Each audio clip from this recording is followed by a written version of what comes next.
Bonjour à tous, bienvenue sur Slow Longevity, le podcast qui décrypte le bien-être moderne avec exigence et authenticité. Ici, on ne cherche ni la performance permanente, ni la solution miracle. On observe, on analyse, on comprend. Aujourd'hui, j'ai envie d'explorer une question qui me fascine depuis quelques temps, quelques années même. Le sport est-il encore une activité de santé? Ou est-elle devenue une nouvelle forme de pression sociale? Parce que si l'on regarde autour de nous, il semble aujourd'hui presque impossible d'échapper au discours sportif. Applications de fitness, montres connectées, défis sportifs, cours collectifs ultra intenses, ultra challengeants, corps sculptés sur les réseaux sociaux. Alors oui, bouger est évidemment une bonne chose, mais la question mérite d'être posée. À quel moment une pratique bénéfique peut-elle se transformer en norme sociale et parfois même en injonction? Aujourd'hui, on va prendre un peu de recul, explorer l'évolution du sport dans notre société, comprendre pourquoi il occupe une place aussi centrale dans le discours bien-être contemporain. Et se demander si parfois la quête de santé ne finit pas par produire l'effet complètement inverse. Si l'on remonte quelques décennies en arrière, le sport n'avait pas la même place dans la vie quotidienne. Il était présent, bien sûr, mais il appartenait plutôt au domaine du loisir. On faisait du sport pour jouer. On tapait dans un ballon dans son jardin avec ses enfants ou avec ses potes, juste pour rire, sans prêter attention aux calories qu'on allait dépenser en le faisant. On faisait ça aussi parfois pour se défouler tout simplement, partager un moment de cohésion ou simplement pour le plaisir. La transformation, je pense qu'elle s'est opérée dans les années 70-80. C'est l'époque où le sport commence à être associé à la santé publique. L'OMS recommande aujourd'hui 150 minutes d'activité physique modérée par semaine.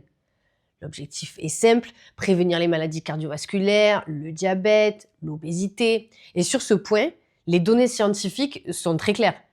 L'activité physique régulière réduit le risque de mortalité prématurée d'environ 20 à 30%. C'est là où on comprend que ça a son importance. Mais entre la recommandation de santé publique et la culture sportive contemporaine, il y a un vrai écart. Et cet écart raconte beaucoup de choses sur notre époque. Aujourd'hui, le sport n'est plus seulement une activité physique, il est devenu un marqueur social. Faire du sport renvoie à toute une série de valeurs. Discipline, motivation, performance, maîtrise de soi, je vais en parler juste après. Autrement dit, le sport est devenu un signe visible de contrôle. Le sociologue français David Le Breton parle d'ailleurs d'un phénomène intéressant.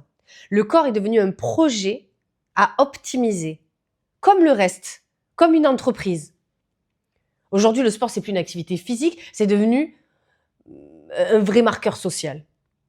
Dans les grandes villes, par exemple, on va pouvoir s'adonner au sport de différentes façons. Et chaque équipe a ses codes, son langage et ses coups. Ça mériterait un épisode entier, je vais y songer. Quoi qu'il en soit, faire du sport renvoie à, comme je disais précédemment, à toute une série de valeurs. La discipline, notamment, qui est à distinguer de la motivation. C'est ce que j'essaye d'expliquer à mon entourage, ou du moins aux personnes qui souhaitent faire du sport, mais qui considèrent ne pas avoir suffisamment de motivation pour ça. Moi, en tant que sportive plus ou moins reconnue, dirons-nous, j'ai tendance à expliquer qu'il faut faire un énorme distinguo entre la discipline et la motivation. Que les soirs d'hiver où il fait froid, où le soleil se couche à 17h et où on n'a qu'une envie, c'est se poser sous un plaid pour regarder une série Netflix, ce qui va pousser le sportif à enfiler ses baskets pour aller courir, à aller à la salle, à aller dans son club favori. C'est la discipline, au-delà de la motivation.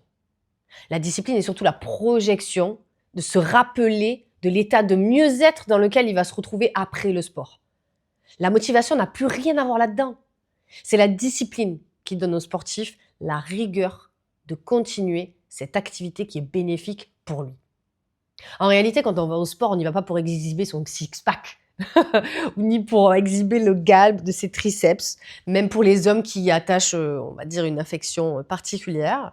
Non, on y va pour être, aux yeux de la société, la personne qui a suffisamment de discipline pour pouvoir se rendre à la salle assez de fois pour que ça se voit physiquement. Donc j'en reviens à ce que je disais précédemment, le sport est devenu un signe visible de contrôle. Finalement, ce que nous montrons à travers notre corps dit quelque chose de notre rapport au travail, à la réussite, à la volonté. Dans ce contexte, le sport devient presque un langage. Dire qu'on court un marathon, qu'on s'entraîne 5 fois par semaine, qu'on se lève à 6 heures du matin pour faire du yoga, tout ça raconte une histoire.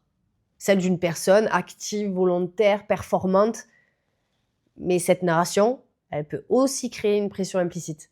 Car si le sport devient la norme, alors ne pas en faire peut donner l'impression d'être en défaut. Un autre phénomène a amplifié cette pression. Beaucoup de personnes font du sport avec une montre connectée, une application de suivi, un capteur de calories, avec un objectif quotidien de pas, les fameux 10 000 pas par jour.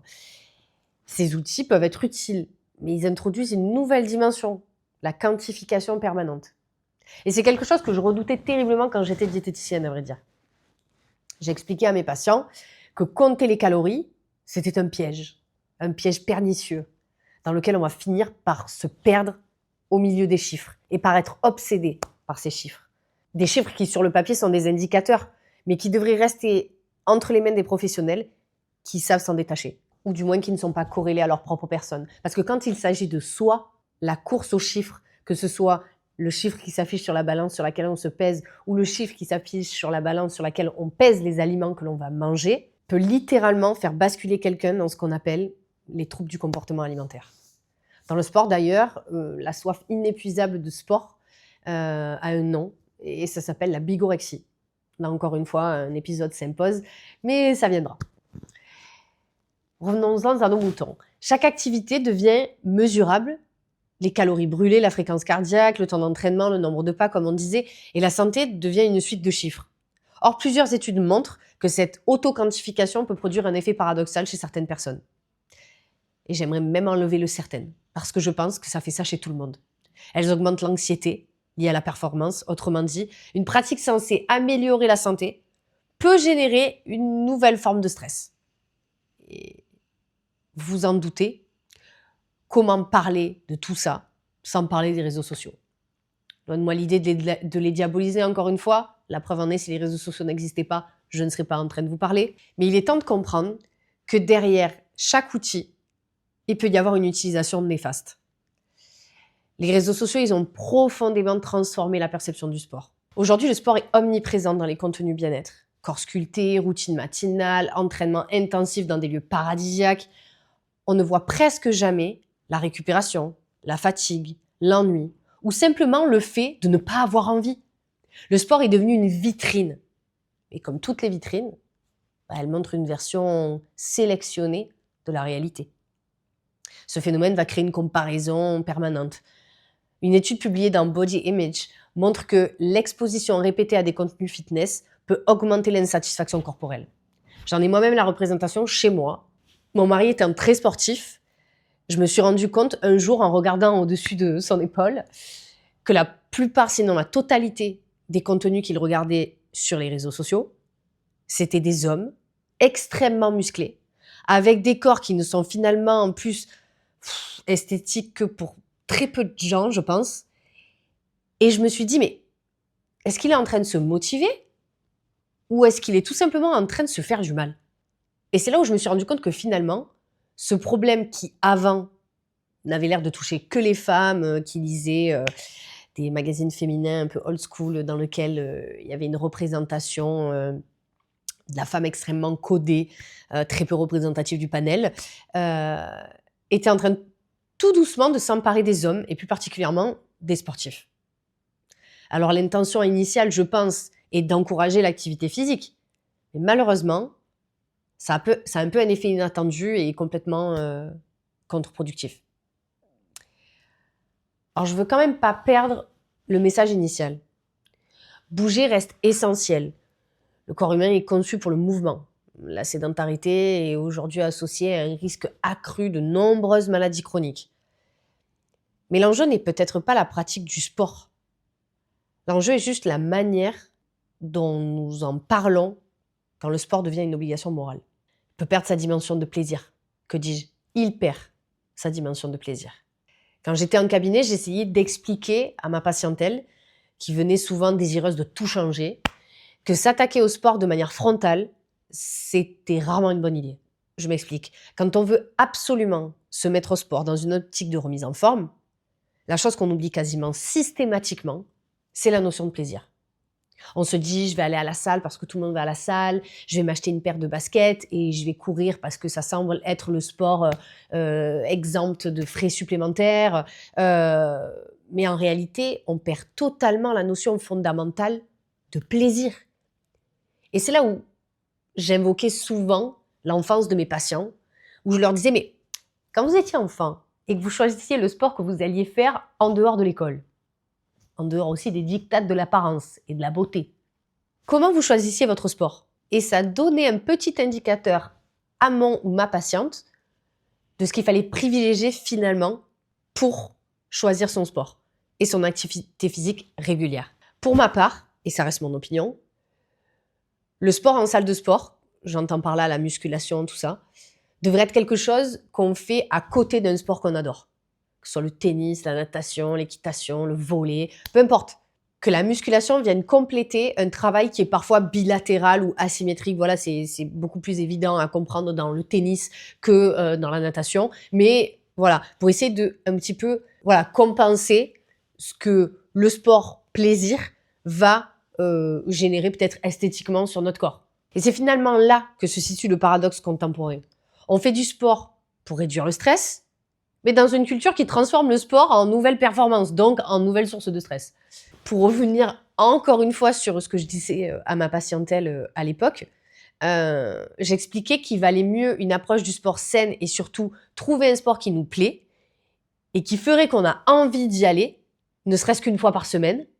J'expliquais par exemple qu'à choisir entre une session de tennis avec une amie où on va pouvoir discuter, rigoler en même temps que la session, ou s'astreindre à aller 4 fois courir seul alors qu'on déteste ça,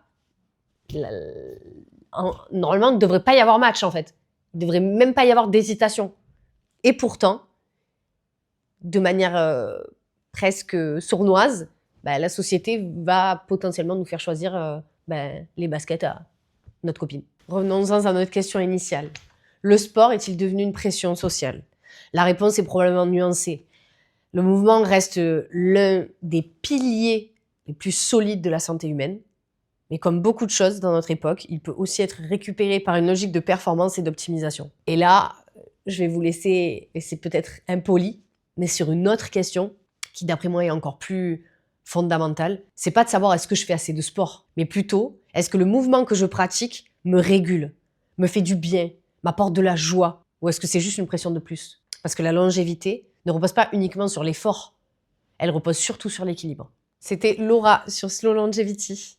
Si cet épisode vous a plu, vous a intéressé, je vous invite à mettre un pouce, à vous abonner et surtout à aller m'écouter sur les différentes plateformes d'écoute de mon podcast. Et je vous dis à très bientôt pour explorer encore et toujours les coulisses du bien-être moderne.